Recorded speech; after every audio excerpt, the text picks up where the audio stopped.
votre émission À qui la faute, chers internautes de la radio Dakar International. Bonjour. Alors aujourd'hui, on est là à Colobane, à la place de l'Obélisque, accompagné de mes charmantes invités. Et on va parler de la virginité du moins. Et pour les gars, on va parler du pucelage. Avant tout d'abord, je vais laisser mes charmantes invités de se présenter. Soxna si na nga def. maa ngi ci jàmm bu baax. loo nekk. maa ngi fi. noo tudd. Kumba laa tudd. Kumba maa ngi lay bàyyi nga nuyu suñu internaute yi. salaamaaleykum maa ngi nuyoo di nuyu ñi ma fi toogal ñëpp. di présenté wu Kumba laa tudd. waaw ñu ngi noonu tey suñu Fabi moo ñu invité woon pour ñu ñëw wax ci virginité thème bu am importance boo xam ne lu jar a waxtaanee la parce que surtout ci ñun ndaw ñi. voilà si surtout loolu Kumba tey ñun tey dëkk bi dafa dañu am tendance di perte yenn valeurs yi. lu ci mel ni virginité ñu gën ko ràññee ci ndaw. mu nekk lu am solo lu amoon solo lu bokk ci suñuy valeur suñuy coutume tey jii ñu bëri ci suñuy morom am tendance di ko fowee loolu ci gis loo ci xalaat. virginité dafa nekk loo xamante ne léegi dafa perte valeur am parce que Sénégal ñun étant ay xale lañ mais bi ñu gënee nekk xale suñu parents yi da ngay gis ku ci indisposé waan vu que ay xale lañ donc y a pas de sujet tabou ku ci indisposé waan sa yaay daf la naan boo dendee ak góor sax da ngay ëmb. mais moment bi ñu toll nii da ngay gis xale CM2 xale yu tuuti yor seen téléphone WhatsApp donc man je me dis que téléphone yeeg yooyu baax na parce que ça nous permet ñu xamante y a plein de trucs yoo xamante ne am na ci ay avantages mais y a plein d'inconvénients parce que yàq na xale yu bëri léegi ci WhatsApp bi da ngay gis yenn groupe yoo xamante ne non mais des trucs yoo xamante ne yow boobu nga nekkee xale bu ñu la ko waxaan doo ko gëm. léegi donc su ma comprendre da nga bëgg a wax ni le fait que ñuy perdre suñu valeur yooyu internet bi da ci am wàll. am na ci wàll bu baax parce que da ngay fekk xale bu ndaw muy seetaan des trucs yoo xam ne non mais c'est abusé am gis yoo xam valeur yoo xam ne sañatuñu ko woon waxtaanee ay sujet tabou la woon entre ñun mais léegi normal mën nga toog ci place bi gis mais benn couple boo xam ne dañuy def loo xam ne lu jéggi dayoo loo xam ne sañoo ko woon def avant xale yi fit bi ñu am léegi ñun amuñu ko woon donc am na lu bëri loo xamante ne yàqu na. ñu yàq nañ suñu bopp jàppeetuñu ko muy dara et pourtant jigéen loolu rek la am boo sàmmul sa bopp yow amatoo dara ci sa àdduna. jigéen loolu rek la am muy ndaw di virginité Kumba danga may daal di joxal foofu noonu nga génnal micro bi sëñ bi naa def. maa ngi ci jàmm bu baax. yaa ngi ci jàmm bu baax maa ngi ci jàmm bu baax. ni nga def baax na de. waaw merci beaucoup. léegi bàyyi la nga présenté wu. oh salaamaaleykum Sénégal maa ngi tudd Babacar dëkk Médina. waxal bu baax ñu dégg la. oh non lekkuma depuis le matin. depuis suba lekkuma. asalaamaaleykum Sénégal maa ngi nuyu ñëpp di la nuyu yow tamit ak ñi ma fi toogal ñëpp pour ñu mën a defar lii mu rafet. maa ngi tudd Babacar dëkk Médina.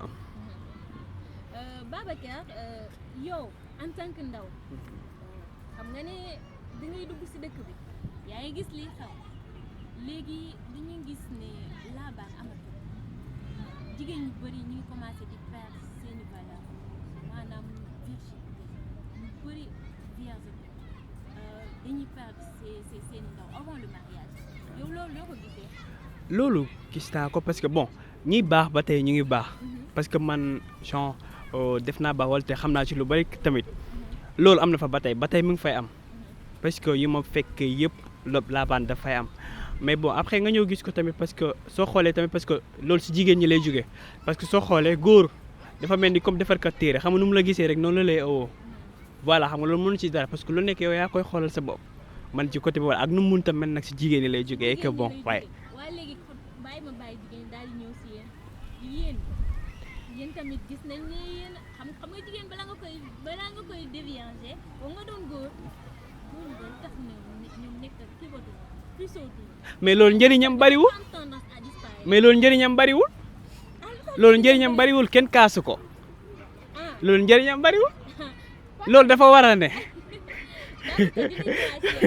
damay passer micro bi soxna si ni mu daal di lay tontu ci loolu lan moo tax soxna si waaw Fatima ça va yaa ngi si jàmm maa ngi si jàmm bu baax. bàyyi ma bàyyi la nga daal di ça va nuyoo waa groupe maa ngi leen di nuyu bu baax. di leen da ngay sant. xool caméra bi maa ngi leen di nuyu.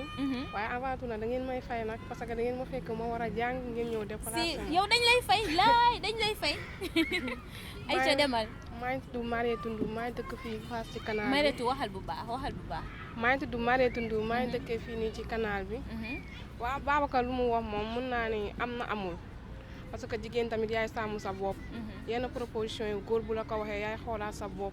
xam ndax lu mu wax mën na nekk wala déet comme lu mu wax rek ñi baax ñu ngi baax ba tey waaye tamit ñu bon ñu ngi bon. mais Maretu lan moo tax jigéen war a sàmm boppam ba ci mariage bi te góor warul puso ba ci mariage ba loolu parce que am yow na foo ko teg lu proposition tax nga ànd ci Babacar parce que am na proposition yoo xam ne buñ la ko joxee yow sa jëmu bopp yaa war a xool bañ. man gis naa ne am na jigéen ñoo xam ne am na proposition yoo xam ne góor moo la koy teg moo la koy wax mais yow da nga ciy ànd ak moom te loolu tamit ñun ñoo war a sàmm suñu bopp tamit franchement parlant nañ ko wax rek te dee man jigéen laa te tamit dama war a défendre jigéen mais tamit jigéen ñi tamit am nañ ci part de am nañ ci part de responsabilité waaw kay joxal ma micro bi Maretu nu mu tuddati fàttali ma tur bi Kumba mi ngi riposté Kumba waxal man tax d'accord ma ak yéen parce que Marietou yow man dama lay xaw a kii tuuti parce que souvent xale yu góor yi dañuy profité ci faiblesse su jigéen pour di la ci am parce que du ñëpp a yem situation dañoo toll jamono boo xamante ne nit ki boo xawul doy lu tuuti lu la këf day yomb te dëkk bi dafa toj li ñu naan dëkk bi dafa makki effectivement dëkk bi dafa makki donc nit ki boo doyluwul tuuti rek lu la yóbbu day yomb souvent da ngay gis góor goo xamante ne dafay fekk ku jigéen koo xam ne yar nañ la fi nga war a yaree famille bu baax nga bokk macha allah mais dañ lay proposer yoo xamante ne amaana amoo ko sa kër gis nga sa morom di teg cheveux naturel nga ne tey ma am ko bonoo de xëy na da nga am sa xel am na lu ci des wala da nga doyluwul voilà donc xale yu góor yi mën nañ la defloo yoo xamante ne souvent dañuy man je vois des gens yoo xam ne dama naan ñii ay victimes lañ ñii ay victimes donc góor jigéen gu yàqu rek góor a ko yàq xale yu góor yi doy nañ waar torop. non joxal ma kii nii micro bi grand nuyu naa la fay naa la si loo nekk sant yàlla bu wér tur bi Junior Kanté la maa ngi dëkk Médina. Junior Kanté yaa ngi dëkk Médina Aïcha Junior yow naka nga gisee valeur yi nga xamante ne ñu ngi ko commencé di ko perdre actuellement lu ci mel ni pucelage ak virginité. waaw je vois que ni tey loolu lu am solo la tey ci réew mi quoi parce que auparavant am na si yenn dëkk yoo xam ne comme ni ko Babacar waxee sànq comme genre dëkku bawal yi bon foofu noonu mën naa ne gars yi ñoom ñu ngi koy pratiquer ba léegi ay laabaan affaire yooyu noonu mais mën naa ne am na yenn côté yoo xam ne nii gars yi bon farataaluñ ko quoi parce que léegi booy farataaluñ ko boobu man su ma comprendre le fait que nga ne am na yenn dëkk yoo xamante ne farataaluñu loolu noonu tu fais allusion à la ville parce que kii nee na si yenn dëkk yi yow tamit nga ñëwaat ne si yenn dëkk yi mais yéen ñi nga xamante ne yéen a ngi ci dans la ville yow Junior est-ce que yow t'es plus yow ak ni ngay waxee nii bañ a xool caméra bi bañ a xool non c'est que non man moom comme ni ko Babacar waxee waaw loolu la rek man moom du ma la fende je suis pas puceau mais parce que tey am na jigéen yoo xam ne nii tey ñoom dañ lay ñëw dañ la koy imposer buñ la ko imposer yow nag mënoo bañ soxna si man góor la te góor nag day am ay sensation nañu waxante dëgg. jigéen de sàmm boppam góor de sàmm boppam. Mamadou nuyool. oui asalaamaaleykum. maaleykum yéen salaam ñu ma fi toogal. maa ngi leen di nuyu. di leen sant di leen ziar. ci bii nii tey. rafetlu aussi toogaay bi. macha allah léegi ñëw ci tontu bi rek. comme ni ko sama kii bi waxee sànq. nee na ñun mënuñu refuser loolu. est-ce que loolu exactement tey jii nii buñ xoolee environnement bi tey. ak li ñu jàngal en matière de valeur. tey jii nii buñ sukkandikoo ci loolu. nga ne jigéen tey bu ñëwee maanaam tey jii nii bon mën nañ comprendre ne effectivement tendance am na ci côté valeur ci côté modernité exactement donc bu ñu xoolee ne actuellement avec la tendance là jigéen yi soppeeku nañ mais yow en tant que conscience am na ay valeurs yoo xamante ni inculqué nañ la ko depuis bi nga nekkee xale ba léegi donc mënoo toog ba tey jii nii nga ne loolu mënatoo ko c'est parce que yow dafa fekk ne éducation boobu noonu defoo ko sa bopp da nga bàyyi beneen aspect boo xamante ne moo ngi lay dominer très sincèrement actuellement gis nga sujet bi nii dafa nekk benn sujet boo xamante ne c'est pertinent dans la mesure où li ñu dund doy na waar trop suñu maam yi valeurs yi ñu éduqué woon daanaka pratiquement ce n'est plus ñu koy waxatee ce n'est plus à jour ça tend à disparaître lu tax tey jii nii lu ñuy constater réseaux sociaux yi exactement def nañ ci part tey jii nii aussi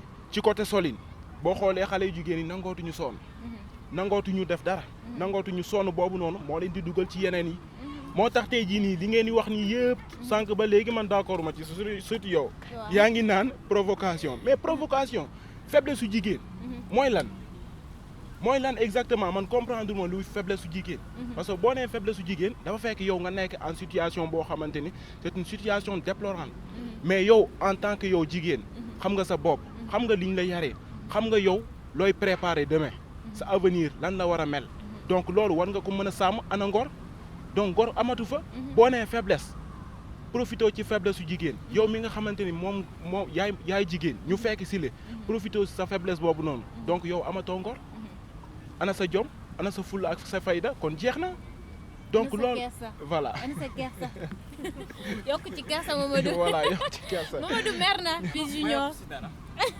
nga yokk ci dara aca joxal Babacar comme ni nga koy waxee noonu faiblesse ay cheveux naturels et tout ça mais loolu yow ci nit ki la yow loo xam ne yarawuñu la ko sa kër man si c'est ton père man su ma nekkoon sa papa nga def façon yooyu nga génn ci biti nga ne lan faiblesse la nga indi cheveux naturels c'est interdit par la loi mais je vais tirer ma ceinture là je vais te taper tu vas voir. oh my god ça c'est quoi ça c'est pas permis loolu la nag xam lu nekk ci nit ki lay jóge loo bëggul du am waaw léegi nag faiblesse boobu kon amu ci parce que yaa ko bëggal sa bopp. je me dis que am na faiblesse. joxal Kumba xam nga lu tax ma naan am na faiblesse parce que ku nekk xëy na situation bi ngay toll gis nga mandikat bi ci mbedd mi boo ko romboon laaj ko lu tax mu dugg ca amaana xëy na yaa ngi koy xas waaye bul xam la tax mu dugg ca parce que nit rek la mën a doon ñun ne parfait bu ñu parfait woon du ñu fi toog donc ku ne xëy na am nga ay côté positif am nga ay côté négatif te ku ne lu bon soo sañoon doo ca dugg donc ku ne la cay dugal rek bul del gis nit muy dem rek mais bul xam lu ko cay dugal mais gis nga ñee dafa nekk loo xam ne dafa am ñàkk a doylu dafa am ñàkk ngor dafa am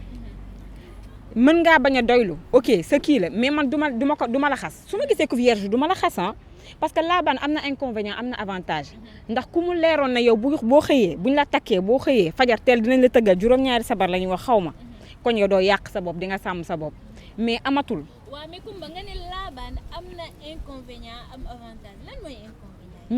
ñàkk sutura ndax ñàkk sutura weesuwul nga tëdd ak sa jëkkër man je me dis que mën ngeen a bañ a tëddee fu kenn newul góor newul jigéen newul inconvénient bi mooy yoonu kenn nekku ci yàgg sa diggante ak sa jëkkër la que nga vierge ku góor ki la concerné que nga bañ a vierge moom la concerné sa diggante ak sa borom la loolu mooy inconvénient bi amul sutura te xëy na yàlla mi ñu sàkk moom moo ñu suturaal donc nit war na mën a suturaal boppam am na avantage dinañu gën a ñaax ba ñu gën a mën a sàmm suñu téye suñu bopp ndax jigéen amul lu dul boppam góor ñi lay yàq bu ëllëgee ñoo lay takk ñoo lay xas donc ñun lu ñu mën a defal ba mu mat suñu valeur mais nag am nit dina dund lu tiis loo xamante ne lenn ñu proposé la ko nga def ko xëy na pour faj sa soxla bul xam nag soxla bi lan la doon. merci Kumba. bon dégg nga Mamadou dëgg la d'accord man sànq ci li ngay wax sax man ci loolu laa bëgg a ñëwaat parce que yaa ngi naan valeurs yi nga xam ne maam yi bàyyi woon nañ ko fi mais ana valeurs yi c'est ça la question ana valeurs yi gisatuñ ko valeurs yooyu noonu ngay wax gisatuñ ci dara parce que lan dafa dem ba benn instant man dama naan mën naa wax ne majeure partie bi am na ñoo xam ne seen i parents ñoom ñoo leen ciy dugal parce que sànq maa ngi doon wax ville bi am na ci solo mais tamit parents yi am nañ ci solo parce que da ngay gis benn parent yow jigéen comme ça une mère am nañ ci responsable mais regarde man am na loo xam ne dégg naa ko te leer na ma gis naa ko une mère boo xam ne dafay jël ay doomu yu am ay 14 ans dem di leen def loo planning loolu ba après yow loolu lan la ci jugtee nañu waxante dëgg loolu moom mooy dem leen jaay seen bopp pousser leen pour ñu dem jaay seen bopp kon donc valeurs yooyu noonu kon ci parents yi la commencé parents yi bu ñu respecté wul valeurs yooyu noonu éducation bu fi amul kon gars yi duñu mën a respecté dara. c'est ce que je vois. donc base yow da nga bëgg a wax ne parents yi la. Mamadou micro bi àndut ak yow nee na. parents yi d'une part. mais ñun aussi suñu responsabilité animaux le développement de soi maanaam li nga xamante ne yow yaa ko mënal sa bopp. te kenn du la ci inculquer dara. loolu la ñuy wax instant bii nii bu ñu xoolee ne valeurs yi perte de valeur am na donc am na benn aspect boo xamante ni ñun ñoo war a defarwaat ñun ñoo war a defarwaat bàyyi parents yi ci ginnaaw parce que parents yi mënuñu topp ba mu sës parce que éducation bi c'est ouvert à tout le monde éducation bi c'est ouvert à tout le monde actuellement les réseaux sociaux là ak télévision yi li ñuy woon actuellement dem na ba parents yi mënatuñu éduquer à 100%. gis nga à 50% kese lañ mën a participer ci éducation de leurs enfants ñun aussi à notre part ñu def les 50%. c'est ça mais yow en ce moment là yaa war a jël say matuwaay ak say précautions valeurs yooyu noonu nga fexe inculquer sa bopp loolu laa bëgg nga xam mais pas que ni parents yi wala valeurs yi sont en déperdition mais yow ani sa bopp ci loolu noonu yow fan nga def sa bopp yow li nga war a inculquer sa bopp fan nga koy dugal loolu laa bëgg ngeen xam. am na yenn yoo xamante ni ñun ñoo ko war a toppatoo suñu bopp quand même ñun ñoo war a toppatoo suñu avenir nos parents certes ñoom dañuy xool l'éducation de leurs enfants seen xale gën ci xale yi seeni doom yi gën ci doom yi loolu la ñuy xool mais ñun aussi éducation de base rek la ma voilà certain âge nit ki ci boppam moo war a nekk exactement maître de son destin maître de son destin c'est ça parce que micro bi éducation joxal ko ba micro Mamadou joxal ma ko ba micro bi aca demal non tapasuma la Mamadou mais gis nga Mamadou loo doonul taalibeem doo doon sëriñam te parents yi da nga ciy gis koo xamante ne léegi man sama neveu yi instant bi su ma yeggee gàlle fa laa leen di fekk seen yaay xëy nañ ca 6 heures du matin indi leen fa teg leen fa ku leen di yar maam du yar kenn loo bëgg ñu ne la mi ngi noonu donc yow boo gisul papa ju la yar joo gisul yaay ju la yar télé bi nga gis internet bi xale yi à bas âge nga ñu yor sa tablette di xool site bi muy dugg xamoo li mu ciy lijjanti xamoo clip yi daw vidéo yi daw ci télé bi non mais du n'importe quoi mooy daw te ñu duñu seetaan suñu chaîne sénégalaise yi ñu chaîne kii yi rek la ñuy seetaan américaine yeeg yooyu moo ñu neex donc parent bu amul sa jot ndax yow di nga xam li nga war a def wala li nga waru def déedéet damay génn tase ak junior mu ne ma kaay ñu dem fee ma ànd ak moom ànd ak diw lu la fëkk day yomb léegi dañ ci gis xale yoo xamante ne non mais dañuy soloo da ngay tiit danga nag ci bi muy génn rombul ndeyam ak baayam xanaa effectivement rombul ndeyam ak baayam gisul papa ak yaay bi ko corrigé boo yegsee tëdd sonn sa doom tëb na mur bi dem baali fanaan ci mbedd ba bët see mu ñu tëdd da ngay sonn taloo yar sa doom taloo yar ku dul sa doom donc parents yi am nañ ci part de responsabilité bu rëy am nañ ci part de responsabilité bu mag. joxal micro bi Junior li nga wax am na solo. waaw li mu wax sax ci man loolu si loolu laay ñëw quoi.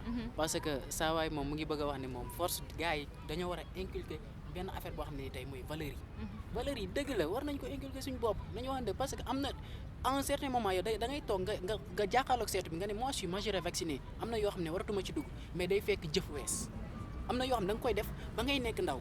parce que la plupart ñiy faire seen virginité yëpp ay 14 ans 13 ans la ñuy am booy xamuñ dara. ñun valeurs yi ñun mën naa wax ne tey valeurs yi à bas âge moom la ñu ko war a jàngal. pour man. école bi sax am na ci wàllu quoi. parce que da ngay gis ni ñun école léegi da ngay dem luñ la jàng lu dul ay Chine. Amérique jegeel micro bi tuuti. Amérique du Sud affaire yooyu noonu. doo comprendre quoi. doo comprendre lu noonu te pourtant ñun ñii am nañ fi ay sëriñ yu mag yoo xam ne nii war nañ ñoo jàngal luñ fi def. am na ñu bëri ñoo xam ne nii war nañoo jàng lan lañ fi def. mais non valeur yooyu noonu amatu fi gars yi kenn wóolootul loolu noonu li nga gis moom mooy lan moom mooy tey télévision waaw ku si judd rek télévision la moom mooy njëkk a nekk sa gaale léegi yow après day am ay tablette ak ay téléphones yooyu noonu wifi nag agogo doo comprendre léegi booy nag dañuy dugg foo xam ne nii doo sax comprendre man moog sama jëmmi bopp man samay valeur man xam naa ko. man li ma war a def xam naa ko. mais am na foo xam ne à un certain moment moo fa tollee man góor la. yow mi waa jigéen Junior góor nga. loolu mënut a ñaax góor la amaana tey jigéen bu ma seetsee. def ni mu war a mel. tey jigéen da lay seetsi sax amaana da lay seetsi nga ne ko toogal day xëccu sees ba de su xolu lal ba lay dem toog. waaw mais nga jël sees bi daal siy toog. jox ma numéro. même boo ko defee tey imaginel mu génn tey ne diw de seeti wuyu ma joxal ma passé ma micro bi Mamadou. ma xool ma ñëwaat man damay bàyyi fee ne ay éducation de base dama koy ñëw ci yéen. fi nga toog nii. li nga sol nii déjà c'est agressif. dafa agressif déjà ku la xool nii day am envie. daal di def jupam bu baax tay crayon bu baax ah diw tànk yi nii ba ñuy mel du yoon ko xool rek day am envie lii la ñuy wax ak déjà yow xoolal balaa nga doon ñëw ci kii bi da nga doon xoolaat sa bopp waaw ñëw léegi li ngay défendre nii yëpp ci suuf nga koy teg ci suuf nga koy teg parce que yow àndut ak si jëmm bii nii jox ko Aïcha mami ngi fippu mami ngi fippu des fois jigéen day ñëw proposé la ko. mais tamit jigéen ñi bu ñu matul tamit yéen ngeen mat. jigéen bu matul kay ngeen mat. waaw jigéen bu mënul sàmm virginité am góor mën a sàmm pucelage am. xëy na li nga wax dëgg la. parce que am na noo xam ne boo ko solee parce que xëy na bu ma voilé woon ñëw. am na benn respect boo may jox am na benn cër boobu du ma sañ a romb nga naan ma piis soxna si wala dara. xëy na li ma sol mën naa laa romb nga tooñ ma cokkaas ma yoon. mais yéen moo leen di tax a tardé moo leen di tax a dellu ginnaaw. waaw. ndax yow góor goo gis. bu yoree téeméer ci poche am. war koo mën a jox yaayam wala war koo mën a investir ci benn projet ma seet si la nga ne kii foo ma jaar foog ma am ko xamoo ma lay nax xamoo ma lay bañ a nax ndax balaa nga ma am dina yow di nga teg sa plan show bi dinaa ko am par force. show bi def ci xelam dinaa lekk xaalisam boobu mën naa laa ndax ko mën nga maa nax ndax tegante biir rek la mën naa la ndax ko mën naa laa lekk ba jour boo ma naree jekku ma daw res comme mën naa ñëw nga nax ma jaar sama kaw mais lekk naa say dërëm ok bul xam ndax jigéen bu baax la bul xam ndax jigéen bu bon mais yéen moo leen tax a tardé moo leen tax a dellu ginnaaw te yéen seen diine permettre na leen sax pour ngeen di yàq seen bopp góor da ngay sàmm sa bopp waaw li nga tax nga da ngeen nekk am 50 ans doo koy télé ak 50 ans télé parce que seen bopp góor da ngay sàmm sa bopp jigéen da ngay sàmm sa bopp kenn waxatu ko mais gis nga tamit leen mi ngi am na ñooñu ils sont plus puissants dañuy tasaare seen bopp am doom de gauche à droite nga gis paa boo xam ne dafay dee tey téeméer doom ñooy taxaw ne sam papa la ndax la da nga foowee woon sa bopp ba ngay ndaw donc suñu diine bëri na muy diine catholique muy musulman muy yëpp bëri na lu ñuy tere te loo xam ne suñu faveur kese la c'est en notre faveur quoi suñu avantage kese la donc du jigéen rek a war a sàmm boppam bëri na loo xamante ne góor war na ci mën a sàmm bopp am na solo am na solo sàmm sa alal sàmm sa lépp donc lu jigéen kese moo war a sàmm boppam jusqu'au mariage waa kay joxal ma micro Babacar góor ñi bàyyi leen di wili pande seeni bopp d'accord lu ma wax ne lu jigéen téye boppam yow nga war ko xoolee ci noonu mais dafa am nu muy amee ak yenn jigéen la tamit yow boo ko loolu boo ko seetee loolu boo seetaanee noonu mu ñëw seet si la demee noonu am anam ñu mu ñëwee ci yow mu toog ci digg lal bi demee noonu ak nu mu mënta demee moom ci boppam mooy yàq sa der déedéet Babacar commencé waatal waa lu demee noonu tamit déedéet Babacar ak noonu lay may ak fu mu mënta toog loolu lay wax mais non du jigéen ñëpp waaw yow tam noonu la da ngay yëg sa bopp nga daal di karo la voilà nooy def li Babacar li mu doon wax sànq pourtant ci loolu laa doon ñëw de mais amaana am na góor yoo xam ne nii ñu ngi nekk fi di wowal de di jaay peut-être affaire yooyu noonu naan man duma def yooyu duma def nii di jël seen kurus ak yooyu noonu mais ñoo ñëw daa ko def lu bon gis nga bi lay jox conseil ki naan la sangul kooku daal dégg mën naa la wax ni moom moo la dàq tilimal ki naan la sangul moom moo la dàq tilimal parce que fii man boog sama jigéen bu ñëwee wan ma tey ne moom mi dafa bëgg a sàmm boppam damay respecté loolu. sàmmale ko boppam. ni ma koy respecté. ça dépend si ni mu ñëwee mais xale bu jigéen bu ñëw nag waaw pour ma waaw tamit. joxal ma micro bi yow junior mi man ragal naa la trop. junior bul doxalee loolu ak nu mu mën di ñëwee rek. bu ko ci topp. bu ko ci topp bu sàmm ko rek moom bu bëggul sàmm boppam nga sàmm ko moom. jigéen dañ koy suturaal sax jigéen dañ koy suturaal. bul xoolee foofu. voilà toujours dans votre émission à qui la faute nee naa leen nii lay demee virginité ak pucelage si loolu la ñuy waxtaanee tey à qui la faute est-ce que si parents yi la est-ce que si ñun jeunes yi la junior joxal ma micro bi Kumba ñu waxtaanaat si loolu. man je me dis que benn instant tamit lu ci bëri ci ñun lay nekk. parce que parent comme li ma doon wax sànq parent mën na la bañ a yar mën na la bañ a kii mais nit ki da ngay mat. nit ki da ngay am laa tam position des épaules. doylu war a xam bu baax li nga bëgg am say objectifs. mais Kumba am la tête posée sur les épaules loolu da ciy baax mais tu penses pas que la personne peut avoir la tête posée sur les épaules mais par exemple li Mamadou wax sa accoutrement peut nekk provocatrice xam nga agressif di provoquer donc ba am na foo xamante ne boo fa nekkee góor mu demee neneen daal. waaw sa accoutrement man je me dis que soli nit ki lay neex parce que l'habit ne fait pas le moine. il n'est pas dit que dama solo nii. waaw sànq voilà bàyyi ma ñëw si loolu l'habit ne fait pas le moine sànq ne nga boo ñëwoon Ibadou et tout peut-être dana la xoolee beneen kii mais est-ce que tu sais aussi le voile ne fait pas la charte. oui je sais ça. aha Aïcha. parce que. waaw te ñi dàq voile ñoo gën a ñoo. yeggu ba foofu Aïcha. fii ay góor yi dañ lay gis nga soloo neen ni wala ngay doxalee neen ni yaakaar ni que mën nañ laa am mën nañ laa kii et des fois dañuy fàtte ne que jigéen yow mën nga yor sa teraanga bopp mais nga bëgg leen te yàlla tax nga bëgg leen ñëwu pour foo ñëwu pour kii yow jigéen bu ñëwee pour foo sax yow mën nga koo sàmmal sa bopp ndax am na góor ñoo xamante ne da ngay fekk jigéen mu yaxeet mu jubbanti ko ba mu jub ndax koo xoolee ni sa sœur doo ko def yenn macha allah am na yoo xam ne xale yu góor yi ñoom ñoo koy def te duñ ci xalaat duñu xalaat ne am nañ yaay duñu xalaat ne am nañ ay dëgg la yow ban message ngay lancer say moromu jeune say moromu jigéen c'est concernant la virginité man dama leen di wax ñu takk ba dëgër fexe liggéey amal suñu bopp parce que man je me dis que ku gëm sa bopp xalaat ne mën naa liggéey amal sama bopp ñoo gisuma loo war a namm ci góor macha allah parce que ñun dañoo war a mën a souple suñu jëkkër yi ndeysaan naan comme góor ñi amatuñu jom léegi place yi dañuy dugg jigéen ñi ñooy ëpp jigéen góor ñi ndeysaan donc dañoo toll jamono joo xamante ne finalement ñun ñooy nekk présidente yi de ci ginnaaw Aïcha man daal ndekete Kumba laa bëgg yow joxal ma micro bi Babacar Babacar dafa yomb torop waaw li nga dafa yomb torop ak ngay nam mu góor loo mu ta am ci àdduna loo mu ta am ci àdduna comme ni nga doon waxee parce que dafa am ñoo xam dañuy yàq seen dëgg yàlla nag da ngay gis ñoo xamante ne dañu sol lu gàtt di dem ay boîte yi au fond dara non franchement man gis naa ci cas yu mel noonu trop et que bon ñi ñoo comme ñi ñuy waxee oustaz et tout ça ñoo xam ne dañ leen éduquer ci ay affaires yooyu noonu tout ça ni ñuy wax yiw dina jóge fu ñu ko foogeewul noonu lay amee ñooñu ñoo tax ñuy wax waaw parce que da ngay gis ni ci mbedd mi ngi sol parce que bon dafa topp tendance bi ci solu mais pas ci jikko yi parce que lu am ay affaires yooyu noonu ndeysaan mais bon loolu am na ñoom dañuy seen da tey yàqu mais meluñu noonu loolu ñu wax ne voilé boobu nag dàq voilé nag ñoo dàq def voile Babacar góor moom góor la rek yow mi góor moom góor la rek góor ñi léegi góor ñuy cëkkal nag góor ñuy cëkkal nag ni ma lay wax ni ma la ko waxee la kon baax loolu tamit ci sol la parce que bon parce que dafa xew tendance la nga koy def mais tout dara nekku ci parce que c'est pas du question que ni noonu ngay solo et que noonu nga war a def et tout parce que góor tamit warul ga dégg nga nekk puis sooy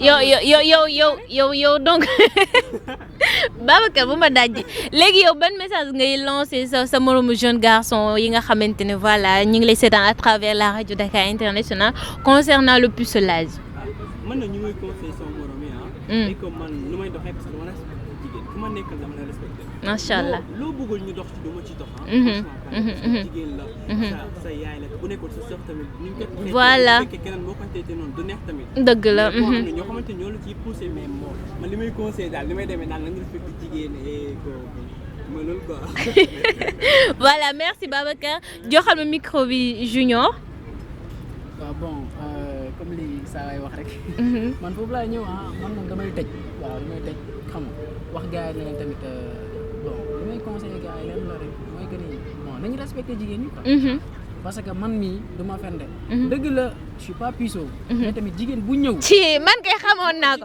laay man Junior mi naka jekk bëggul xool sama caméra naka jekk bëgg koo xool njortoon naa ko genre yii yu tuuti yii ka ñoo ñeme non bari ma xam nga demee ko man moom jigéen bu ñëw moom bëgg ma respecté la dama lay respecté billaahi jigéen bu ñëw bëgg ma jubanti la dama lay jubanti jigéen bu ñëw tamit bëgg a jàdd koñ saa yi dañuy jàdd koñ boo bëggee sax ñu jàddaat wër tour def tour ci xale yu jigéen ñi ñu seetaan moytu leen Junior bi yii Junior mi baaxul moytu leen ko bu baax a baax xam ne àdduna tamit lu gàtt la quoi nañ xoolaat jëfin yi xoolaat li ñuy def mooy loolu noonu quoi yow lan ngay lancer sa mbokk kii sa mbokku copain yi. waaw sama copain yi maa leen di wax gars yi xam nga da leen gën a dëgëral quoi nay neex yi ama gën a xam.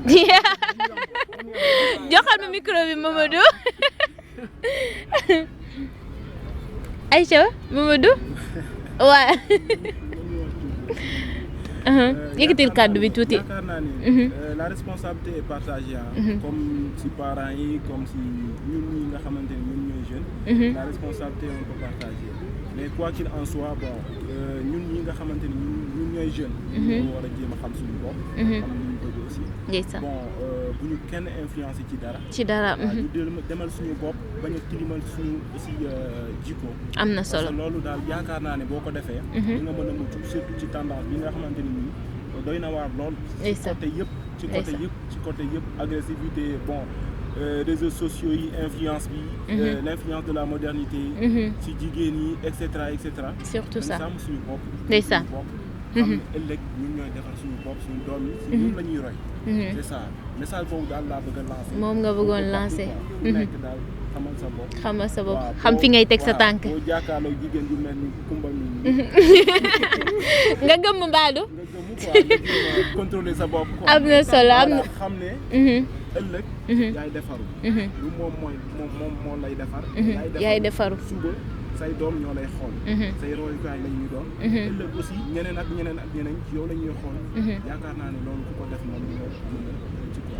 voilà léegi joxal ma micro bi kii mami waaw mami. waaw donc comme si suñu parents yi amuñu suñu temps. jigéen ñi ñoo war a xool suñu bopp. defar suñu bopp ku nekk xam li nga bëgg daal. loolu rek laay wax jigéen ñi. ndax tamit góor ñi genre junior yi moom. yow mami dafa mel ni da nga ragal junior. junior moom da war a ragal parce que di nga nangu. di nga nangu nee na nga jox ko sa numéro. bàyyi bu ko joxee numéro sama numéro dinaa waxtaan ak moom. bu fekkee mu ngi ci ci mami boobu. ah nga daal di voilà. junior mi moom xaw naa koo ragal tuuti nag. ragal nga ko. waaw bu ma conseillé dama conseillé lu baax rek. yow waaye wax ñi ma dégg. dafa mel ni jigéen ni mu ñëwee rek noonu lay àndee. voilà voilà. waaw donc dama wax jigéen rek ku nekk jéem a xam ne nga bëgg rek. loolu laay wax. ndax jigéen moom amul lu dul sa bopp. nañ sàmm suñu bopp tamit. voilà parce que nettali bi moom du neex. du neex loolu laa mën a wax. waa kay des fois diñ ci am jëf yu ñaaw. ni ñu koy amee noonu lañ koy nettalee. ndeysaan kon na rafet rek. na rafet rek. góor ñi tamit ngeen jàppale jigéen. Voilà, chers internautes de la radio Dakar International, c'était votre émission À qui la faute. ñu doon waxtaanee li virginité ak pucelage des valeurs qui ont tendance à disparaître ma leen di jox dig daje si beneen thème yeneen invité ak beneen bërëb.